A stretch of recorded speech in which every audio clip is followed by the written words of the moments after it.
Հայրենակիցներ շատ շտապ մի բան ասեմ, զանգվածային WhatsApp-ներ ենք կոտրում,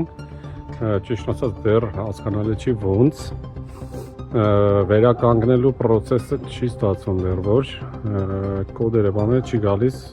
հատ հասկանանք, ամեն դեպքում ստանդարտ վերականգնելու ձևը մեր Viber chat-ում կա, մտեք նայեք, բայց նրանցում դեռ չեն կոտրել, շտապ միացրեք երկուլայինը, որպեսզի չկոտրեն, ոնց է դա արվում, Android-ներում 3 կետիկ, հետո կարգավորումներ, settings, настройки, iPhone-ներում настройки-ը, այնտեղ account բանալիա նկարած, հետո եք մտնում, հետո 4-րդ տողնա վերևից two-factor authentication, ռուսերեն երևի շագվը ինչ-որ սենց մի բան, կոդը դրեք, չմոռանաք այդ կոդը, տենց չեն կոտրի, մինչև հասկանանք այս ոնց արնում, ինչու արնում, ոնց վերականգնեմ։